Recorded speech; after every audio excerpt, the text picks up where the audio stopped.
Avi Melamed is a distinguished geopolitical Middle East expert, intelligence analyst, author, commentator, educator, lecturer, speaker, and founder and CEO of the Inside Middle East Intelligence Perspectives. And I'm Ayan Hoffman, executive editor of ILTV News, and this is the ILTV News podcast. I welcome back our viewers, and welcome to you, Avi. Good morning, Maya, and thank you for having me. Now, Avi, you've said that Iran's nuclear program has been set back but not dismantled. Given the recent developments, why do you believe that do you believe that the setback is significant, especially given that we're looking at a potential ceasefire? Yes, I think it is significant because of two major reasons. One is the physical damage to the infrastructure that the Iranian has been building for many years, and the other thing, not less significant, is the elimination of the core knowledge center, namely the Iranian scientists that are significant for what we call the weaponing, sort of speaking, of a nuclear military capacity. Now, with the ceasefire supposedly in place, what signals should we be watching for to better understand whether Iran will actually lean toward some kind of long-term de-escalation, or is it possible, of course, that the terror group or the terror government could regroup for a future confrontation with Israel, or even to begin enriching uranium again?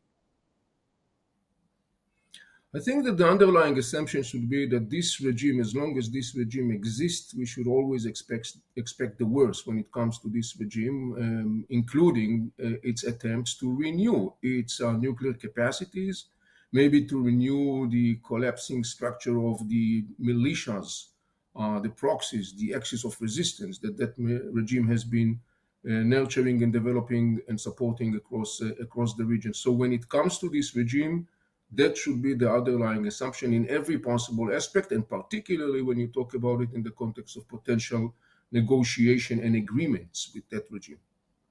So in other words, are you saying that although we might have some kind of ceasefire in place, one that U.S. President Donald Trump announced, Iran confirmed, and Israel confirmed, that in fact this ceasefire is not going to be longstanding? In fact, we can assume that an escalation will occur again? Well, not necessarily in the context of the ceasefire. I think that in the end of the day, the Mullah regime has a lot of good reasons to have a ceasefire. I think also it's an Israeli interest. But what I'm saying is something beyond the ceasefire. I'm looking at the day beyond, and we are talking, for example, let's assume that we reach to the point where the negotiations is going to resume between Iran and the United States and the Western powers. Everyone expects that these negotiations, this time, the Mullah regime will not be able to play as it used to do in the past, and it will have to comply with some very non-negotiable lines or demands that were set by Trump administration. But then again, we should all the time expect that this regime will do what it excels in all those years, and this is basically to try to fool everyone around. We did that, he was deceiving the Western negotiators, he was deceiving the International Energy Agency. That's one of the major built-in characteristics of that regime. So the meaning of that is that beyond ceasefire, reaching to the point of, let's say, negotiations and an agreement, it doesn't end there. It actually starts there because it has to make sure that there will be a very tough mechanism to impose the agreement and to make sure that the Mullah regime will not be able, once again, as it did in the past, to try and to rebuild its capacities. Now, you have warned that continued military escalation could threaten, the sustainability of the regime, its ability to even survive. So now, as you said, we maybe will have this the ceasefire in place. But what red lines or internal pressures might then push the Iranian regime to actually collapse? I mean, is there a possibility that if it's in place and Iran can't survive, that we will see regime change? And, I would ask you with this also vice versa. Is it possible that there will be some indications that, as you said, there aren't enough checkpoints in place and maybe Israel would need to resume attacking Iran at some point in the near future? We should take into consideration that already prior to the war, there has been some significant power struggle within the Iranian regime, and that power struggle has been intensifying, and obviously it's going to intensify following the war. There are a couple of major points we should notice.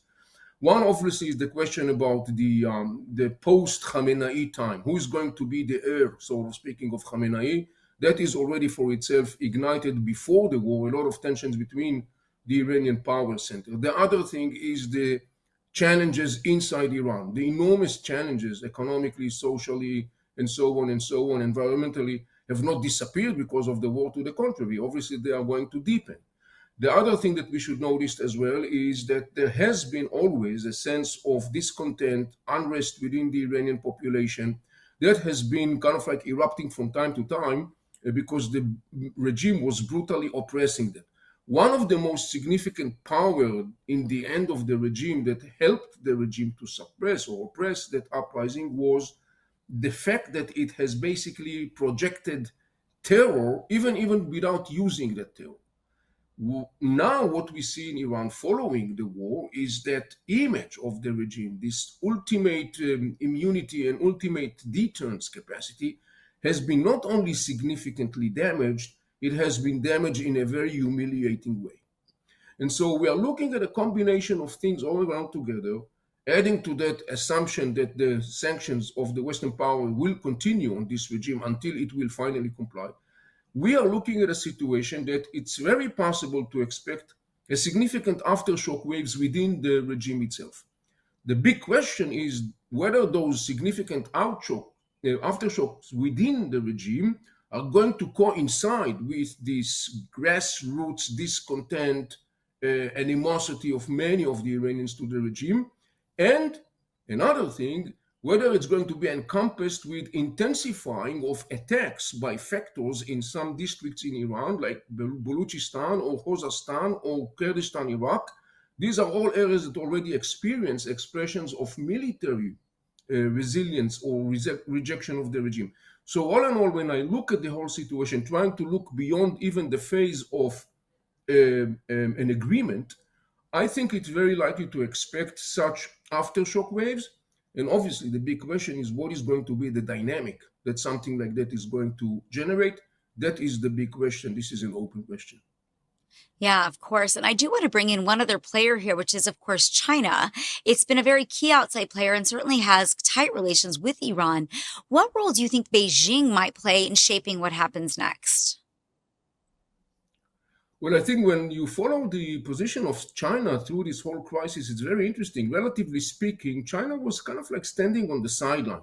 It's puzzling because China is a major strategic ally of Iran. China is the biggest consumer of Iranian oil. I have been saying all along since the beginning of the crisis that the Chinese basically beyond the scene put pressure on the Iranian regime to move towards concluding this phase of the collision because it's not good for the Chinese interest. Indeed, when there were reports about allegedly the regime planning to close the Hormuz Strait, China rushed to make it very clear that this is something that the Chinese, to put it mildly, will not be in favor of. That was a very clear signal from China to Iran. What are the lines that should not be crossed? So I think that in the end of the day, in any possible perspectives, in the end of the day, China, which is a significant and rising power in this region, China, particularly in the context of Iran, plays a very significant role. And also, of course, there's always been talk about what we call, this other axis, the Russia, Iran, China alliance, so to speak. Where is that alliance holding right now? Is it showing any cracks as a result of this 12-day war? Well, it does not show cracks, but obviously it does reflect what we knew all the time. This is not about honeymoon or love affair. This is about three different regimes that basically share some common denominators and common interests that brings them together. None of those, neither the Chinese nor the Russians, are going to lie on the fence to save necessarily the mullah regime in Tehran. This is kind of like what I call marriage of convenience that for the time being is serving the interests of the sides. It was enough to see the way that President Putin was doing this belly dancing when he was kind of like asked about the role of Russia in the current crisis in Iran. It was very clear from what he said and particularly what not he said that Russia is not going to put its neck in order to save the mullah regime. So all in all, we are looking at a conjunction of interest, not a marriage of interest of convenience, not a love affair, But I think in the end of the day, yet again, we are looking at three major players. They have a lot to offer and a lot to benefit one from the other, at least for now. And Iran's proxies, Hezbollah, Hamas, they've been relatively quiet during this conflict. How do you interpret the fact that they also didn't seem to want to take action on behalf of Iran? I think we need to contextualize it because what we are looking at is something enormously significant. And it started actually a process that started in October 7. October 7 was supposed to be, ironically speaking, a milestone in the process of the expansion of Iranian hegemony vision around in the region. But what happened following that was that it basically ended up with a total collapse of the Iranian expansion strategy. That strategy lies on a triangle of deterrence that has three components. One is the proxies that you mentioned, Hezbollah, Hamas, Islamic Jihad, Houthis, and so on and so on. The other one is the nuclear program, and the third one is the missiles and the drone program. For decades, that triangle provided the Mullah regime with a full immunity because that triangle was playing a role of a deterrence in the hand of the Iranian regime. Nobody wanted to deal with that regime because they were afraid of the damage that the proxies could, for example, cause. What happened following October 7, the impact of October 7 resulted in the two major arms of the regime were chopped, Hezbollah and Hamas. In other words, one leg of this three-leg stool was significantly damaged. Then you got the Israeli-Iranian standoff during 2024 that further deepened the erosion of the Iranian deterrence capacities and images. And finally, there was a domino effect resulting in the most dramatic impact was the downfall of Assad regime in Syria, meaning that Iran has lost one of its most significant strategic assets. All in all, we looked at a process where that process resulted in what we see today, and what we see today is a very dramatic point where we're actually looking at the end of a chapter of couple decades, where the Mullah regime was proactively, aggressively expanding its hegemonic vision across the region. That chapter comes now to an end, and it comes to an end in a big bang in the sense that Israel attacked Iran, and the way that it has been done has been clearly showing that the regime has been very vulnerable and exposed. Now, the proxies of Iran, Hezbollah in Lebanon. Hezbollah was defeated in the war with Israel. It's licking its wound, and it is engaged with an inner political power struggle in Lebanon because the new Lebanese government basically make it clear to the Hezbollah they do not want and they will not allow to Hezbollah to drag Lebanon once again to a fatal war with Israel. Hamas is struggling in Gaza Strip, defeated or significantly beaten. Iraqi Shiite militias in Iraq are planning or preparing for an upcoming elections in Iraq when there is a lot of turmoil within the Iraqi political system. So we got left with the Houthis in Yemen that continue to symbolically, put it this way, here and there launch rockets. But in the end of the day, we need to understand that with the collapse following October 7 of this structure of the proxies, one of the most, if not the most significant deterrence card that the Mullah regime was building on, that was pushed out, that was pulling the rug beneath the Iranian legs, and hence the continuation of that was the war with Iran. And that's the reason why I'm saying that we are now witnessing the end of a chapter of a couple of decades, one of the major chapters in the story of the Middle East in the contemporary time.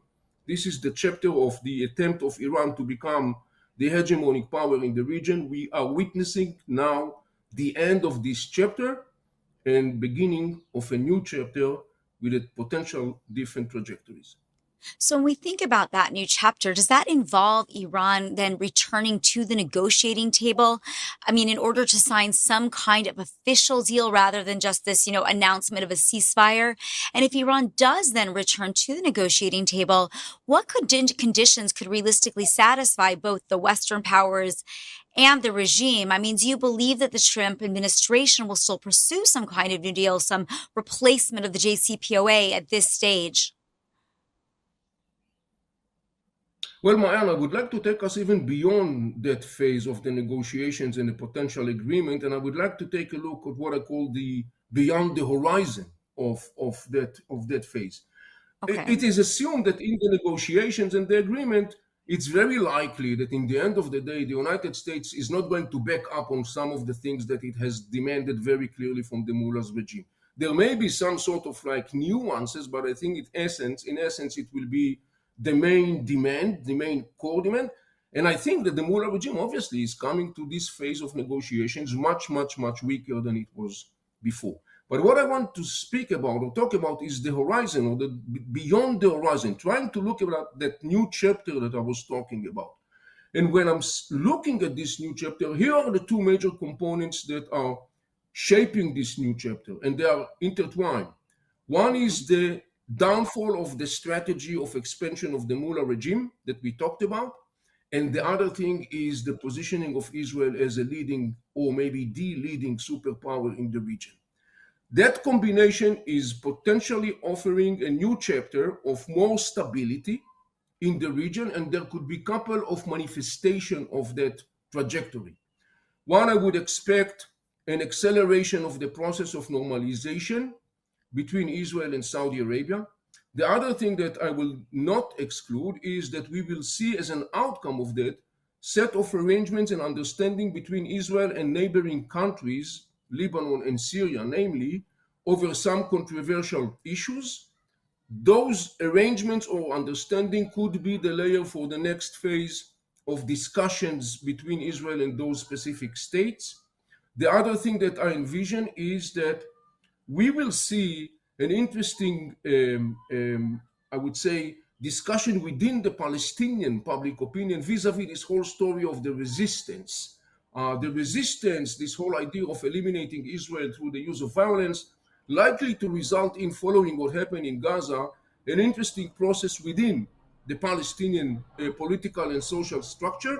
And it will be interesting to see whether it's going to result in reshuffling of the Palestinian political system, that in a way that basically will more and more be tuned to the major Arab players that now, following the weakening of the Iranian regime, and I'm talking about namely Saudi Arabia, United Arab Emirates, Saudi, Egypt, and others, now with the downfall of this strategy of the Iranian regime, they will have a much larger space to maneuver and to play much more proactive role in the context of stabilizing the trajectory of the Israeli-Palestinian conflict.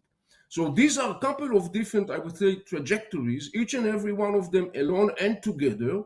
They are all related to this new dramatic moment of the downfall of the strategy of the Iranian expansion and positioning of Israel as the leading superpower. Each and every one of those trajectories that I outline right now, alone and together, have the potential to suggest much more stability in comparison to the last couple of decades when the mullah regime was able, unfortunately, to dictate its radical agenda. So that's what I mean when I'm talking about trying to look at beyond the horizon line and trying to assess where things are heading to.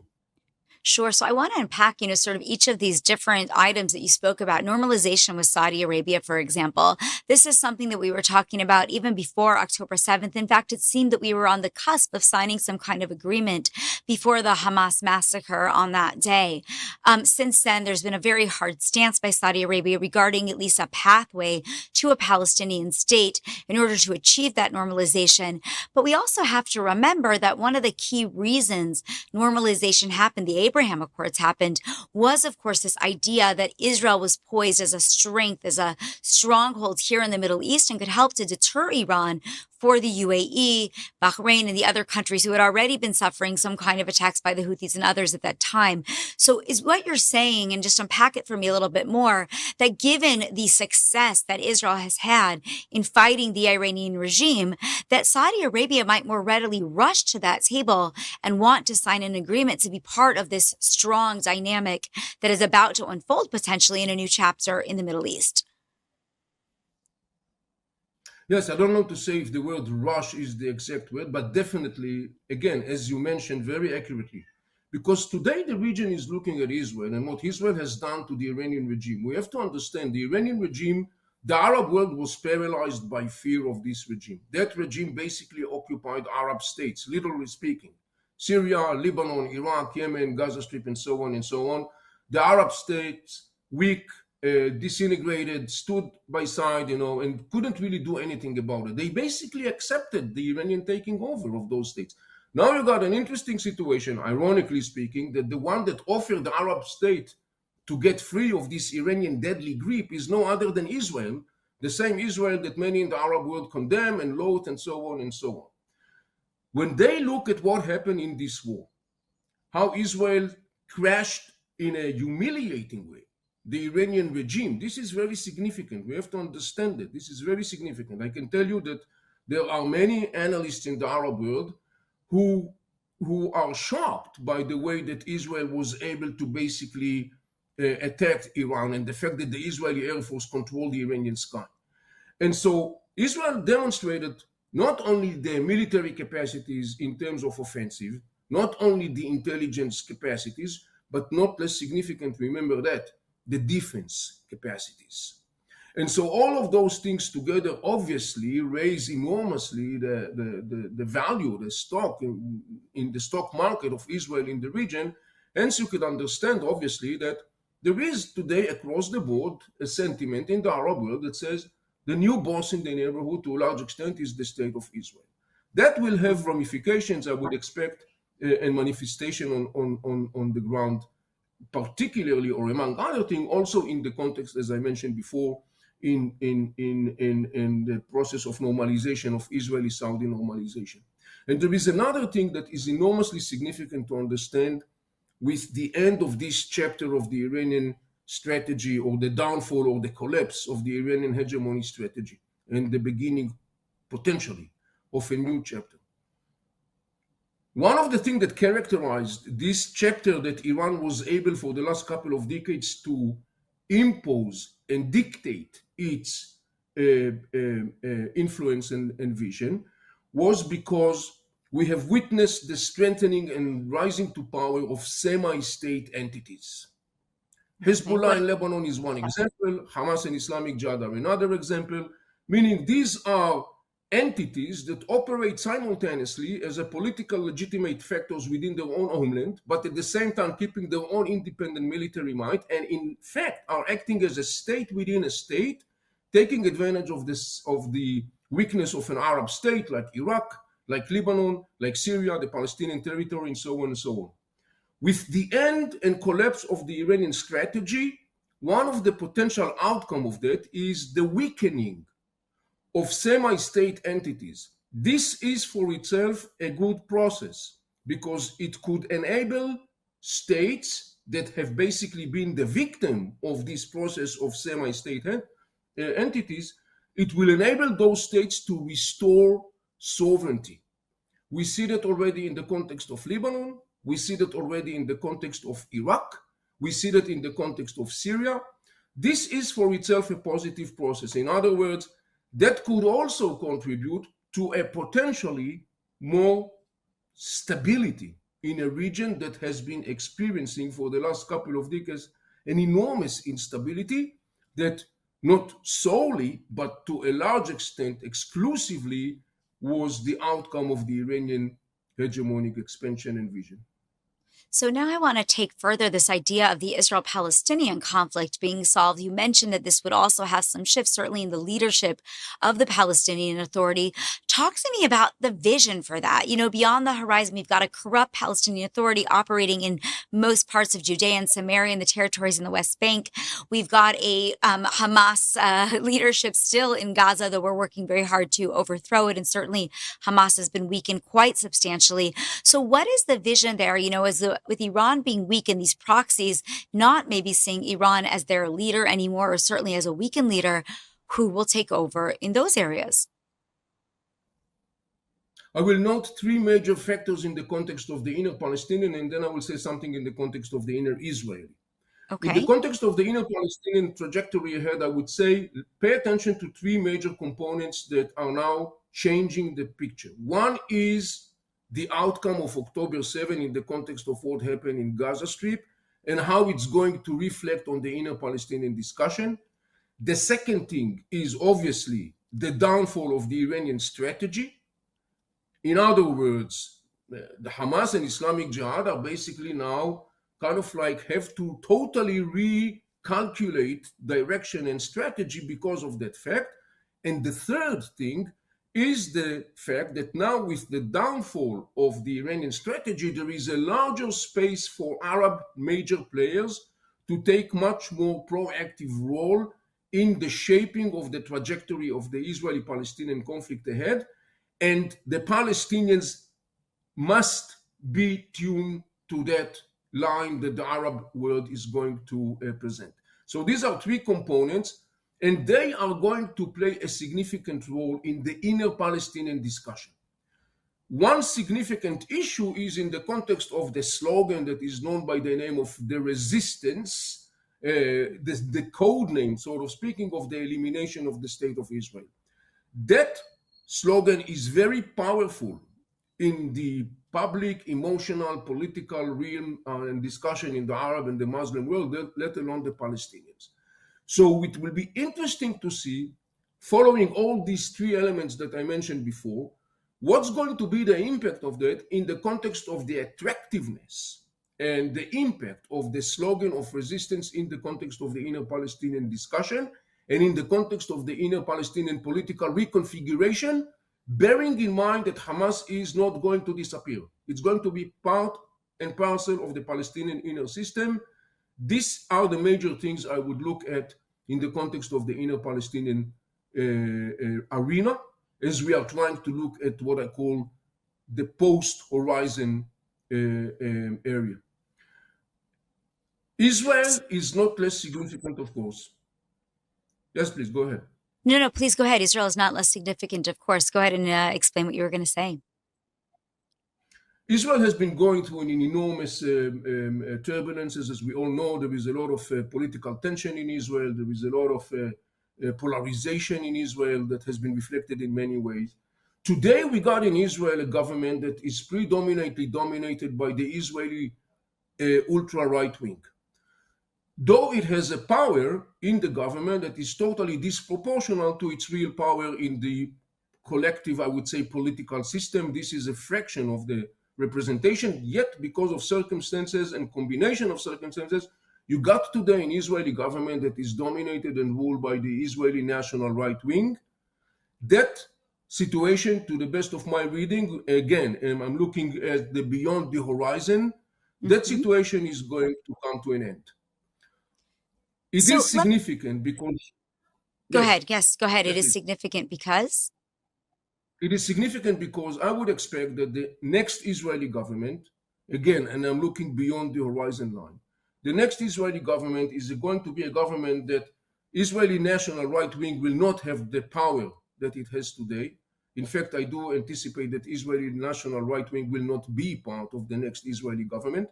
And so I think that under those circumstances, that development, that political development within Israel, which are anticipated to take place in conjunction with the other processes that I was talking about, the post-Horizon Day, I think that could potentially offer Israelis and Palestinians a breakthrough in the process of the Israeli-Palestinian conflict. I'm not talking necessarily about a final solution and so on and so on. I'm talking about some sort of like a significant progress that will enable Israelis and Palestinians in a process of what I call scaffolding building to move to the next phase of an arrangements that will be kind of like part of what I call regional envelope that will sustain and support those scaffoldings. So on and on, all those things that I have been portraying, talking about the day post-horizon, the post-horizon day, I think all of those things are intertwined, they are integrated, and I think that roughly speaking, that there is a significant potential with the end of this chapter, as I mentioned before, and potentially beginning of a new chapter. I think there is a significant potential for stabilization of reality in the region that has been, for the last couple of decades, mostly characterized by significant instability. 100%. Well, unfortunately, we are out of time, and definitely something to watch for and look forward to, stability in the region. Avi Melamed, thank you so much for joining us today. And I also want to thank all of our ILTV viewers for being here on the ILTV News Podcast. I'm Ayan Hoffman, Executive Editor, and it's been a pleasure to host you.